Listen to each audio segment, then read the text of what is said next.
Hello, everyone. This is going to be the lecture for section 2.4, the study of continuity. So in section 2.2, we got a good intuitive definition of a limit. In section 2.3, we got to work a little bit more on the limit, figured out some laws for the limit, and then built up a little bit more a deeper theory for limits. Now we're going to do continuity, and it requires the definition of a limit, and it gives us sort of a property for functions that we can use much later. And it gives us if we can sort of define functions to be continuous, lots of nice stuff happens, as we're going to see in chapter 3 when we get there. Okay. So first of all, I want to go ahead and define what a function being continuous is.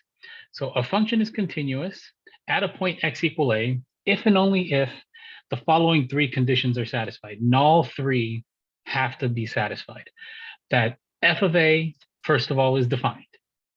Okay, that if I plug in a into my function f, that it actually produces a valid number, not a does not exist or undefined value. Okay. Number two, that the limit as x approaches a of f of x also must exist. Okay, that means that the limit from the left and the limit from the right have to be equal and they have to match up, right? And then the last bit, the last condition, is that the limit as x approaches a of f of x has to equal the function value at a. That's basically it. So basically what we're saying is this, that this has to exist, this has to exist, and both of these have to be equal. Okay, if all three of these conditions are satisfied, then we have a function that is considered continuous. Okay, it is discontinuous if it fails one of these three. Okay, so like I said, I like pictures. Okay, so let's say you had a function f. Okay, whoa, went too far there. There we go. So let's say this is my function f of x. Okay, and let's say we want to find that it is continuous at a function at a point right here, x equal a. Okay, so notice that this function is defined. So the height of this value right here is actually f is a. Okay,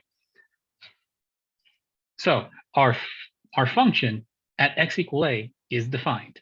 That's the first condition.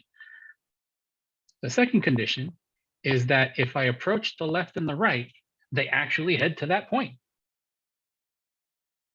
Okay, and that point is going to give us the value L, if you guys remember from our previous section.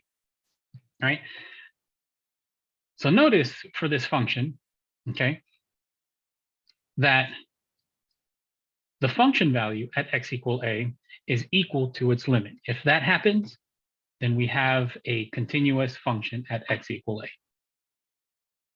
Okay,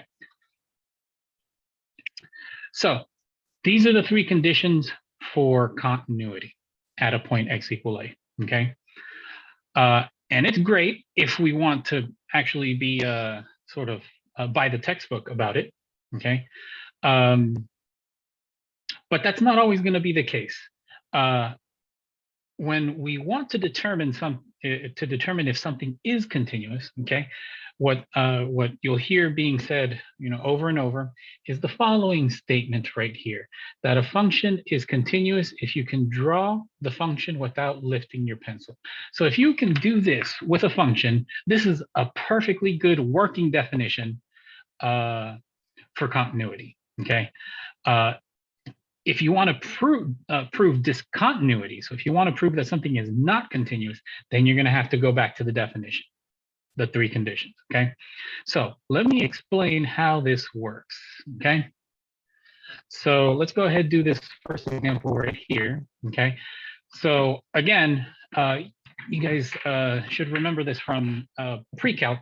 This is going to be that double swoosh. Okay. There's going to be an asymptote at -2. And there's going to be another one at 3.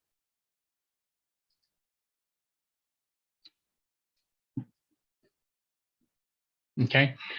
And since there is no negative, it's just going to be good old double swoosh. It's going to go like this. Right here. Whoa. It's hard to draw these.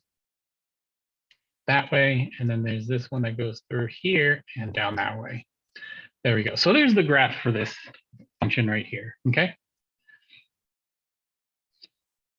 So show that f of x is continuous at -1. Okay.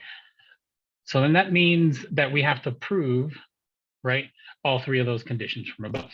Okay. First thing I'm going to do is just find f of -1. Okay. Notice -1, there is no problem with me plugging it in, right? It's actually in the domain. So I can do 1 over -1 plus 2 plus 3. So it's going to be 1 over 1 plus 3, 4. We're great. Okay. And if we go ahead and just take a look at the graph, if we want to find the limit as x approaches a, okay, of f of x, we can see that this is also going to be 4 because we want to approach this point right here.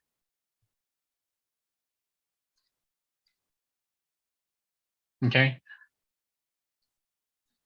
Since both of these are equal, right, then we can conclude that f of x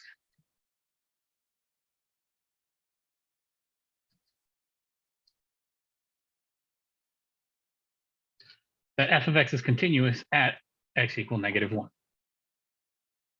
That simple. Okay. So now let's go ahead and try to show discontinuity. Okay.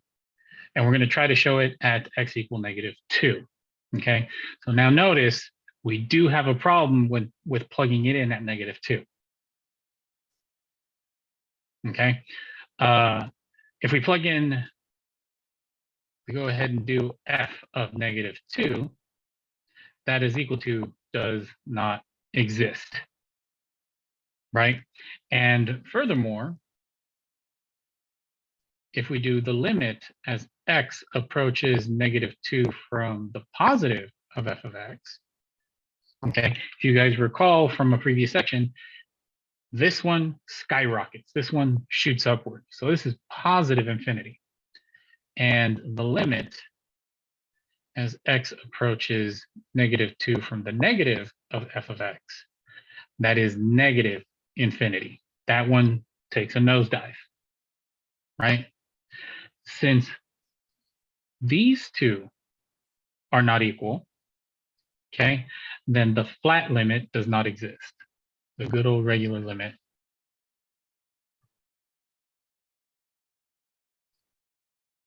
-2 of f of x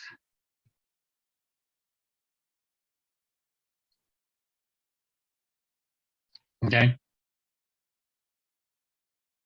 If you go back and look at our definition,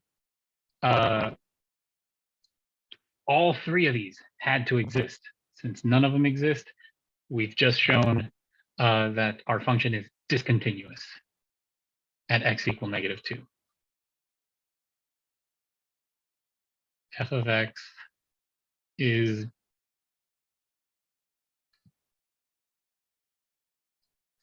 discontinuous. Okay, so like I said, it's usually easy to prove that something is continuous. You can use the working definition just to verify sort of on the fly. If you need to actually prove that something is continuous or discontinuous, you have to go back to the definition, the 3 conditions. Okay.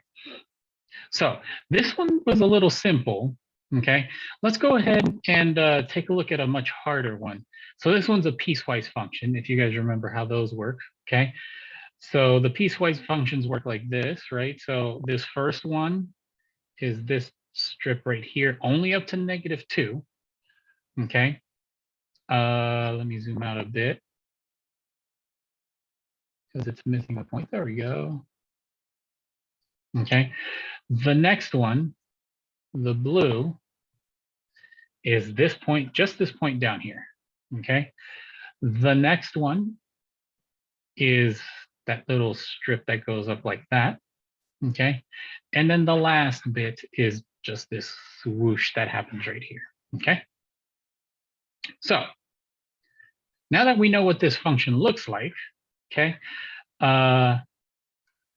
let's go ahead and let's move down to the problems.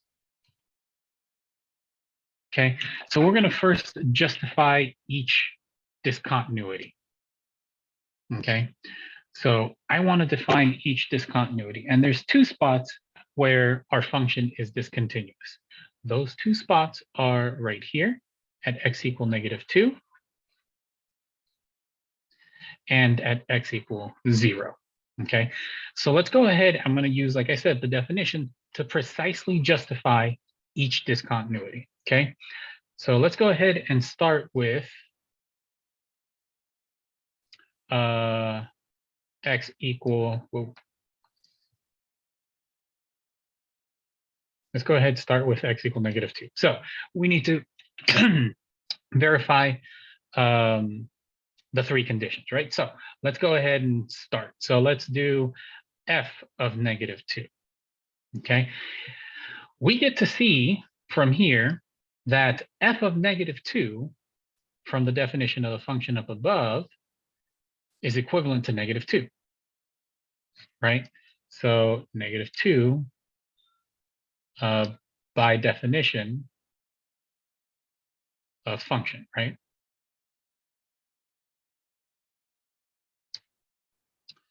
Okay. Now we're going to do the limit as x approaches -2 of f of x. Okay.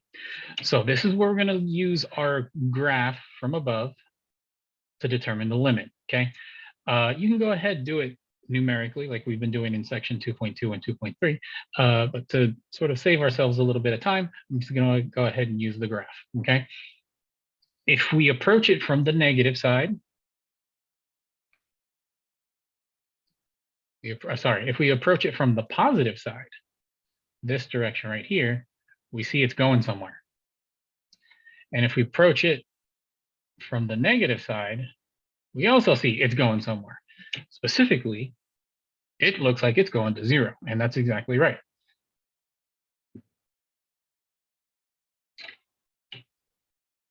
Okay.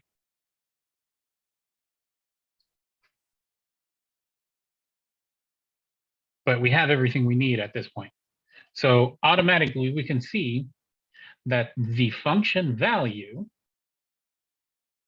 is not equal to its limit. You guys see that? It's not equal to its limit. So f of x is discontinuous at x equal -2. So notice this one, the limit does exist. It's just not equal to the function at that point. Okay. The next point that we need to now double check is this point right here at x equal 0. This one's a little easier. So x equals 0. Okay, so let's first of all, f of 0. We have to find the function value. Okay, looking at our function itself, we get to plug that into the third one. Okay, so that means that it's going to be -0 squared plus 4 is equal to 4.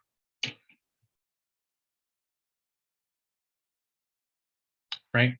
Now let's find the other thing, the limit as x approaches 0 of f of x, okay? Let's go ahead and do the two. Let's go ahead and do the positive one first.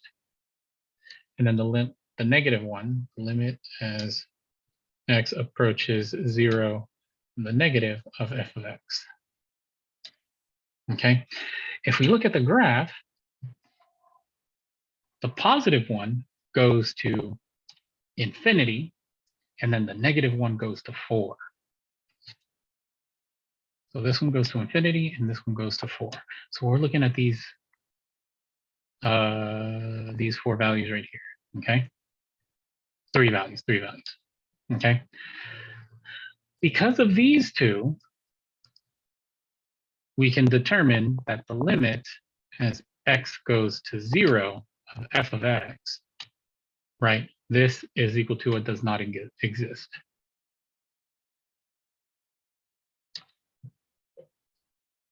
It does not exist. Okay, so now let's compare these two right here now. Let me get rid of that, I'm gonna rewrite them really quick.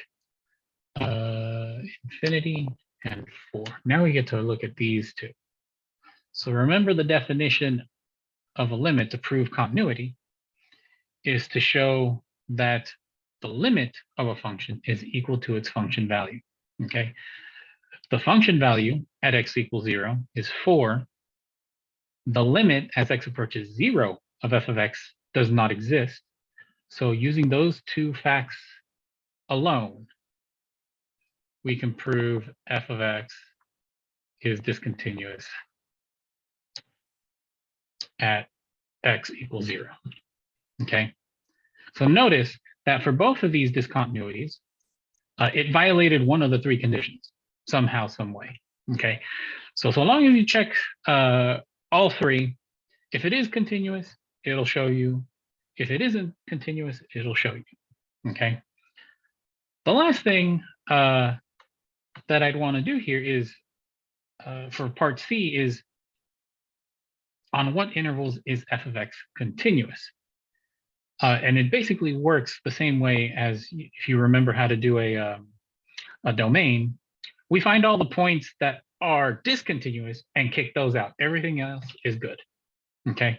The only 2 points where f of x is discontinuous, we prove them in part B, is at x equal -2 and at x equals 0. So I can go ahead and summarize for part C, f of x